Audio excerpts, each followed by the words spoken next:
మూడు రకాలుగా తగ్గించుకున్నాడు పౌలు, మూడు రకాలుగా హెచ్చింపబడి ప్రభు కనపడ్డాడు పౌలుకి. మూడు రకాలుగా తగ్గించుకున్నాడు ఇస్సాకు గెరారులో ఉన్న ప్రభు ఆయనను గొప్పగా హెచ్చించినట్లుగా మనం లేఖనాల్లో చూస్తూ ఉన్నాం. మరొక మూడు రకాల పడిపోయిన స్థితిని ఇశ్రాయేలు జీవితంలో మనం గమనిద్దాం. నిర్గమకాండము 16వ అధ్యాయం 31వ వచనాన్ని మనం చదువుకున్నాం. మనకు బాగా తెలిసిన వచనాలే. నిర్గమకాండం 16వ అధ్యాయం 31వ వచనాన్ని చదువుతున్నాను చూడండి. ఇశ్రాయేలీయులు దానికి మన్నా అను పేరు పెట్టిరి. అది తెల్లని కొత్తిమీర గింజ వలె ఉండెను. దాని రుచి తేనెతో కలిపిన అపూపము వలె ఉండెను అన్నారు. ప్రారంభంలో ఇశ్రాయేలు ప్రజలు దేవదూతల ఆహారము భుజించారు అని చెప్పాడు. నీవే గాని నీ పితరులే గాని ఎన్నడూ ఎరుగని మన్నాతో నిన్ను పోషించాను అని చెప్తున్నాడు కదా. ఈనాడు కూడా మనల్ని పోషించేది ఆయనే. ద్వితీయోపదేశకాండం 8వ అధ్యాయం 3వ వచనంలో కూడా ఆ సంగతులు స్పష్టంగా వ్రాయబడినవి కదా. హెబ్రీ భాషలో మన్నా అన్నారు, ఇదే అని అర్థమట. ఆ సత్యాన్ని లేఖనాల్లో స్పష్టంగా రాశారు. Hello,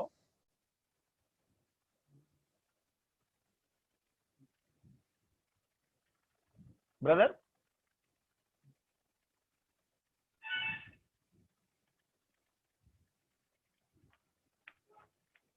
okay.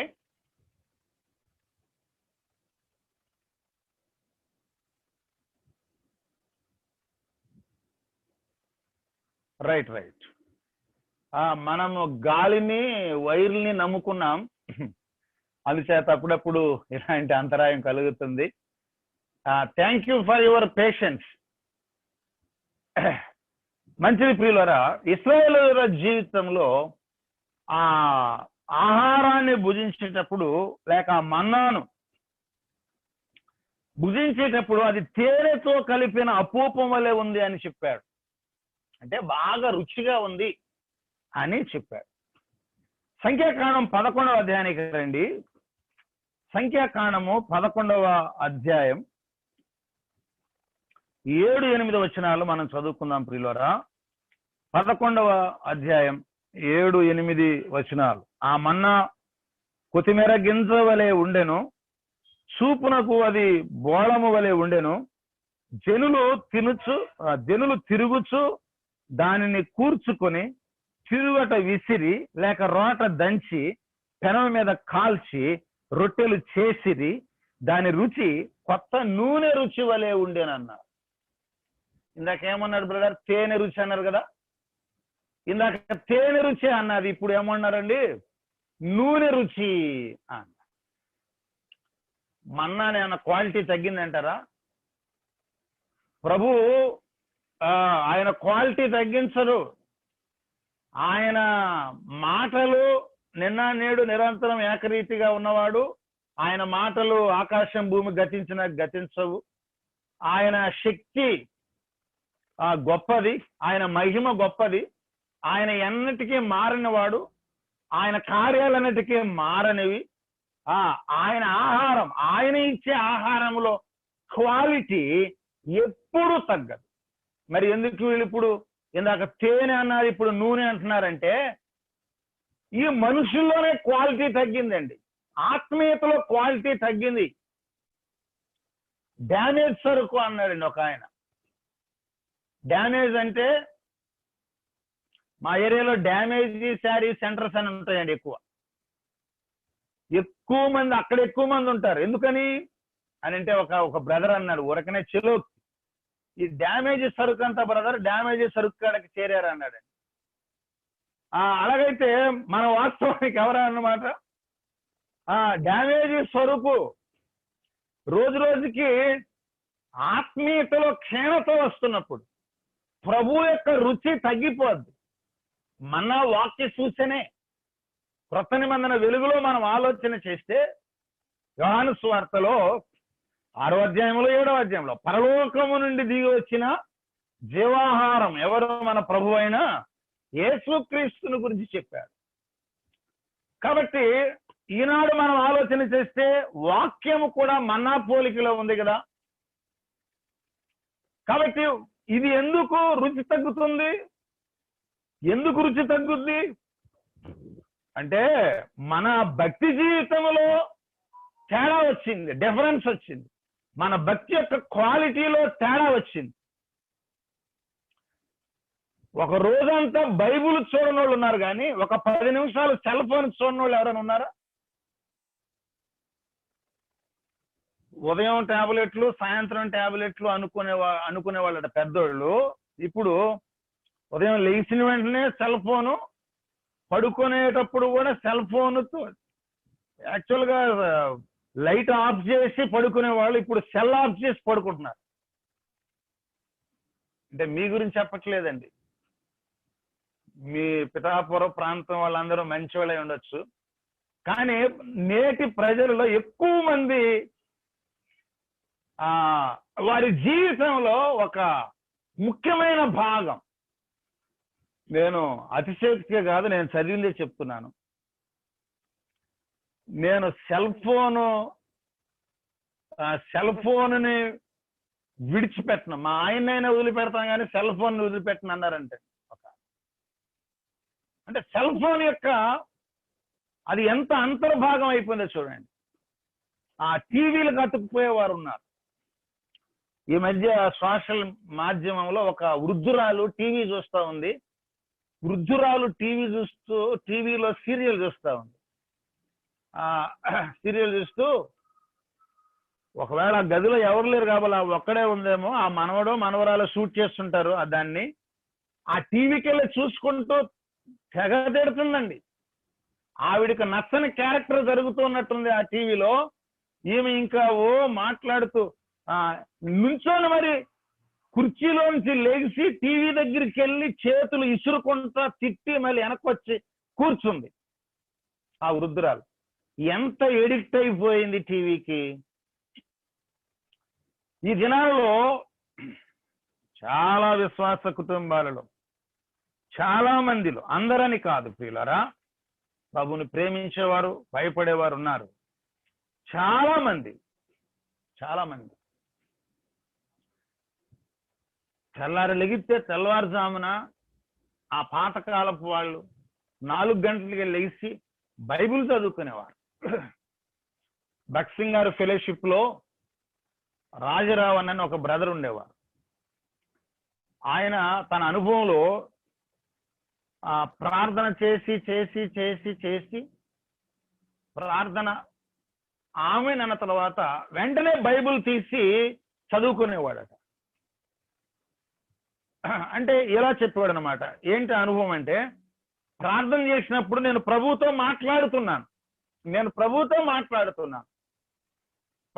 మాట్లాడి నా ప్రార్థన ప్రభు సన్నిధికి చేరిన తర్వాత నేను బైబిల్ తీస్తే, బైబిల్ ఏంటి చెప్పండి, బైబిల్ ప్రభు మనతో మాట్లాడుతున్నట్లు లెక్క. మనం ప్రభుతో మాట్లాడటం, మనతో ప్రభు మాట్లాడటం. ఇట్స్ ఏ గుడ్ నెగోషియేషన్ అంటారు. విశ్వాసికి ప్రభువుకి మధ్యలో ఉండేటటువంటి ఆ మంచి రిలేషన్, ఆ రెండు జరగాలి. నేను మోషేతో మాట్లాడతాను, అతడు నాతో మాట్లాడతాడు ఆ మందసం యొద్ద అని రాశాడు కదా, నిర్గమకాండలో రాశాడు 33లో 25లో. ఆ సత్యాలు మనం చూస్తున్నాం. అంటే రెండూ జరగాలి. ఎలాంటి సన్నిహిత సంబంధం ఏ ఇంటిలోనైతే, ఏ వ్యక్తిలోనైతే ఉండదో ఆ వ్యక్తి జారిపోతున్నట్లు లెక్క, ఆత్మీయంగా పతనం అవుతున్నట్లు లెక్క. ఆత్మీయంగా ఒక వ్యక్తి పతనమయ్యే కొద్దీ నా అంత గొప్పవాళ్ళు లేడని చెప్పుకుంటుంటాడు, నోరు మాట్లాడుతుంటది అనమాట. జీవితం జారిపోతున్నప్పుడు నోరు గట్టిగా మాట్లాడుతుంటది అనమాట. ఆత్మీయత వీక్ గా ఉంటే పబ్లిసిటీ పీక్ గా ఉంటది అన్నట్టు. అర్థమైందా? కానీ ఇస్సాకు జీవితంలో అలా లేదు. అతడు లోకములో లేక గెరారులో ఉన్న ఆత్మీయ స్థితి ఉన్నతంగా ఉంది. శారీరకంగా తగ్గించుకుంటున్నాళ్ళండి.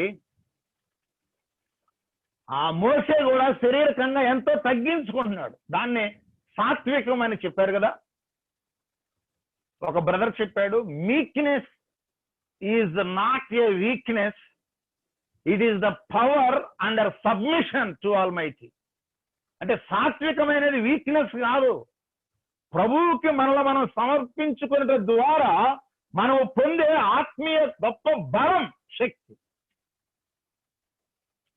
లోకములో మనం తగ్గించుకుంటూ ఉన్నప్పుడు ఒకవేళ లోకస్తులు మనలను చీప్ గా చూడొచ్చేమో కానీ ప్రభు మాత్రం ఏం చేస్తుంటాడు, మనల్ని ఉన్నతమైన స్థితికి ఎదిగిస్తాడు. తగ్గించుకున్న పౌలు ప్రత్యక్షత అధికమైన ప్రత్యక్షత ఇచ్చినటువంటి దేవుడు మనం చూసాం కదా.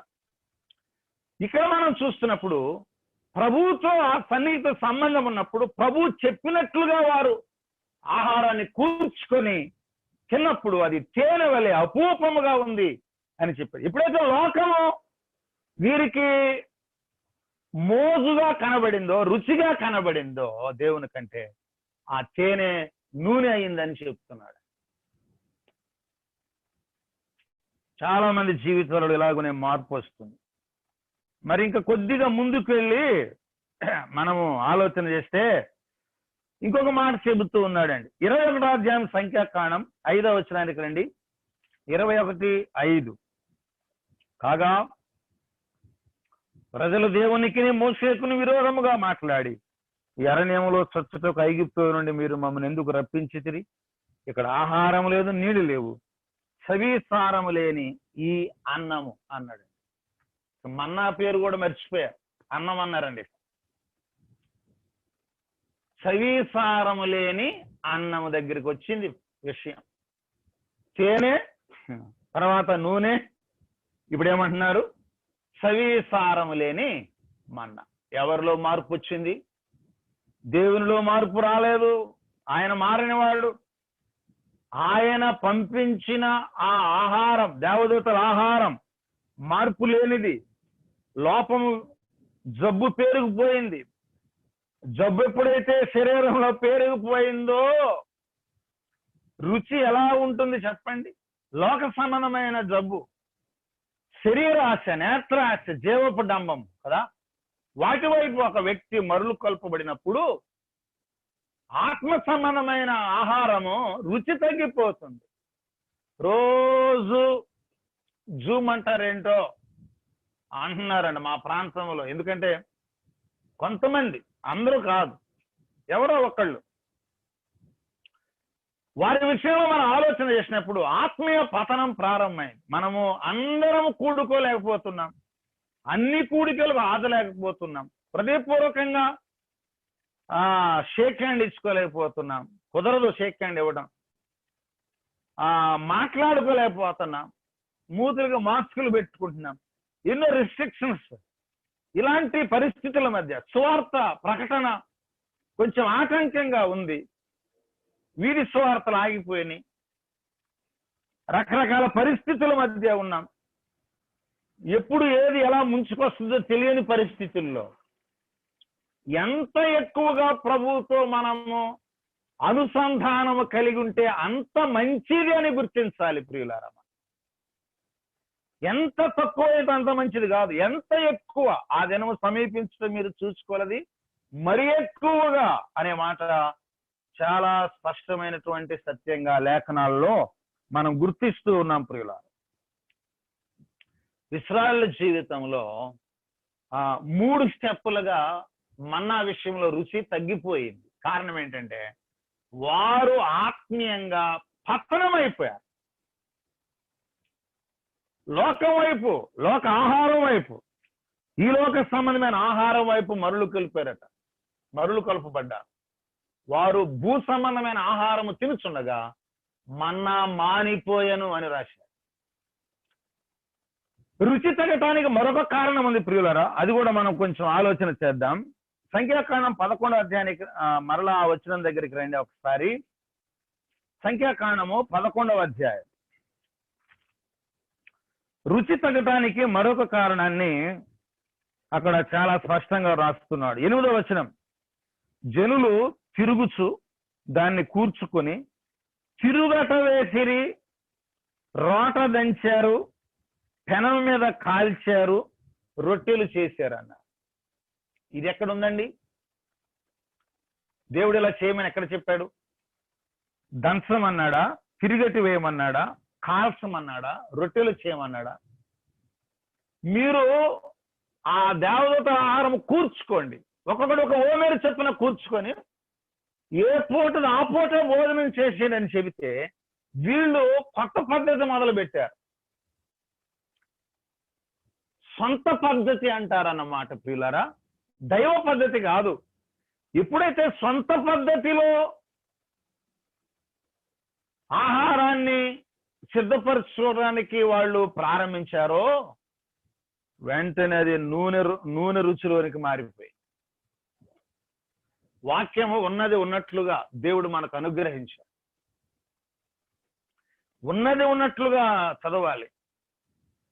విపరీతార్థాలుగా రకరకాల సత్యాలతో సంఘాలు రకరకాలుగా, బైబిల్ ఒక్కొక్కరికి ఒక్కొక్క రకంగా ఎందుకు అర్థమవుతుంది? ఆత్మదేవుడు ఒక్కడే అయినప్పుడు ఈ డిఫరెన్స్ లో ఏమిటంటే ఏదో ఒక కొత్త పంథ, ఒక న్యూ ట్రెండ్ ఆలోచన చేయాలని అనుకున్నప్పుడు ప్రజలను ఆకర్షించడానికి ఒక వ్యక్తి ప్రయత్నం చేస్తే అది సొంత ప్రయత్నం. అది ప్రభు ఇచ్చిన వరుస కాదు. ప్రభు తన సత్యాన్ని చాలా తేటగా 1600 సంవత్సరాల నిడివిలో ఇంచుమించు 40 మంది ద్వారా తన యొక్క ఉద్దేశాన్ని చాలా స్పష్టంగా 66 గ్రంథాల్లో పరిశుద్ధాత్మ దేవుడు రాయించాడు. సత్యం తేటగా ఉంది. దాన్ని గుర్తించకుండా విపరీతార్థాలు, ఎక్స్ట్రీమిజం అంటారు, అలాగన మనం తీసుకునేట ద్వారా దాని ఆ పద్ధతి మారిపోవటం ద్వారా రుచి మారిపోయి, భక్తి జారిపోయి రకరకాల పరిస్థితి. మా సంఘానికి రండి మీకు జబ్బులు పోతాయి, 7 వారాలు వచ్చారంటే గడ్డలు కరిగిపోతాయి అని అంటున్నారు. 7 వారాలు అక్కడ వచ్చాడు, గడ్డ కరగలేదు, ఇంకా ఎప్పుడైనా నమ్ముకుంటాడు ఆ వ్యక్తి? మానవ పద్ధతులు కాదు, దైవ పద్ధతిని ఆ లేఖనాల్లో మనం చూస్తూ ఉన్నాం. అది ఎప్పటికీ తగ్గదు రుచి. దినదినం పౌలు యొక్క జీవితంలో నా శరీరము కృషించిపోతున్నా, దినదినము నా యొక్క అంతరంగ పురుషుడు ఏం చేయబడుతున్నాడు అన్నాడు? నూతన పరచబడుతున్నాడు. శరీర బలము తగ్గిపోతుంది, ఆత్మ బలము పెరుగుతూ ఉంది. గమనిస్తున్నాం కదా మనం. వాక్యం ఎంత శక్తి గలది, ఎంత బలము గలది, ఎంత మనను తృప్తిపరిచేది. ఆ దైవం లేక మన రక్షకుని యొక్క దాన్ని ఏమంటారంటే కాంప్రహెన్సివ్ వ్యూ అంటారు. హిజ్ పర్సనాలిటీ పూర్తిగా స్పష్టంగా మూర్తిభవించేది, లేక ఆయన యొక్క ప్రత్యక్షత గ్రంథంలో మనకు స్పష్టంగా తెలియపరచబడుతూ ఉండగా మనము గుర్తించి ఆత్మీయంగా బలపడుతూ, ఆత్మీయంగా ఆశీర్వాదకరమైన స్థితికి 100 ప్రతిఫలం. అంటే 10 మంది నమ్మని ఆత్మలు వస్తే సువార్త మన ద్వారా ప్రకటించబడితే ఆ 10 మంది రక్షించబడాలి. ఎంతమంది వచ్చారో అంతమంది రక్షించబడాలి. 100 ఫలం. ఇది ఆత్మీయంగా ఉన్నతమైన స్థితి అనే సత్యాలు మనం గుర్తించాలి ప్రియుల. మనల్ని మనం ఎప్పుడు తగ్గించుకోవాలి. బిల్లీ గ్రాహం గారట, ఫస్ట్ లో డాక్టర్ బిల్లీ గ్రాహం గారు అనేవారట. చాలా కాలమైన తర్వాత ఆయన నన్ను ఇలా అనొద్దు అంటే, డాక్టర్ అంటే ఆయన అనొద్దు అంటున్నారు కాబట్టి బ్రదర్ బిల్లీ గ్రాహం గారు అందామని చాలా కాలం అలా బ్రదర్ బిల్లీ గ్రాహం గారు అన్నారట. ఒకసారి బిల్లీ గ్రాహం గారు వర్తమానం ఇస్తూ, I'm not a doctor, I'm not a brother, just simply say Billy Graham, only Billy Graham అన్నాడండి. అవును ప్రియులారా, మనము ఆత్మీయంగా మనం ఎంతగా తగ్గించుకుంటే మన ప్రభు అంతగా మన ద్వారా మహిమపరచబడతాడు. డిఎల్ మూడీ గారు be humble otherwise you may stumble అన్నారు. తగ్గించుకోవటం అనేది చాలా విశేషమైనది. ఆత్మీయుడు ఎప్పుడూ కూడా తగ్గింపు మనస్సు. సి లూయిస్ గారు pride is a live cancer, అందుకనే మీరు నా యొద్ద నేర్చుకోండి అని ఆయన బుక్కులో మత్తయి సువార్త 11వ అధ్యాయం 29వ వచనం అనే పెద్దగా హెడ్డింగ్ పెట్టి ఆ సి లూయిస్ గారు ఒక చక్కని బుక్ రాశారు. అంటే నేను ఆ బుక్ లేని చదవలేదు, తెలుసుకున్న సంగతిని మీ ముందు నేను ఉంచుతూ ఉన్నా. ఇలాగున మనం ప్రభువులో ఉన్నతమైన స్థితికి ఎదగాలి, ప్రభువులోని రుచిని తెలుసుకోవాలి, ఫలించాలి అని అన్నప్పుడు ఆ ప్రభువులో ఫలించడం అనేది శ్రేష్టమైన లక్షణం. ఆయనకు వేరుగా ఉండి మనం ఎంత కొట్టుకున్నా గాలికి ప్రయాసపడినట్లే ప్రభువులో మనం నిలిచి ఉండుట, ప్రభువులో ఎదుగుట అనేది శ్రేష్టమైనటువంటి సంగతి ప్రియుల. అందుచేత పౌలును మనం జ్ఞాపకం చేసుకున్నాం. అతడు ఎంతో తగ్గించుకున్నాడు, ప్రభు యొక్క ప్రత్యక్షను అంత గొప్పగా చూశాడు. ఇస్సాకు జీవితంలో తగ్గింపు, ప్రభు చేతిలో బహు గొప్పవాడుగా వర్ధిల్లాడు మనం చూస్తూ ఉన్నాం. ఇశ్రాయేలు జీవితంలో వారు ఆత్మీయంగా పతనమైన స్థితి, దాని వలన వారి శవములు అరణ్యములో రాలిపోయాను అని చెప్తున్నాడు. అక్షరార్థంగా లిటరల్ గా కౌంటబుల్ గా మనం చూస్తే ఐగుప్తు నుంచి విడిపించబడిన వారిలో యెహోషువ కాలేబులు తప్ప అహరోను మోషే మిరియాములు కూడా ఆ వాగ్దాన దేశంలో ప్రవేశింపలేదు. ఆ ప్రారంభం నుండి ముగింపు వరకు ఉన్న వాళ్ళిద్దరే. మనం ఆలోచన చేయాలి ఈ సత్యాలను. మనము ఆఖరు దినాల్లో ఉన్నాం, ఆత్మీయంగా ఆలోచన చేద్దాం. మన సమయం దగ్గరకు వచ్చింది, నేను ముగించడానికి ఇష్టపడుతూ ఉన్నాను.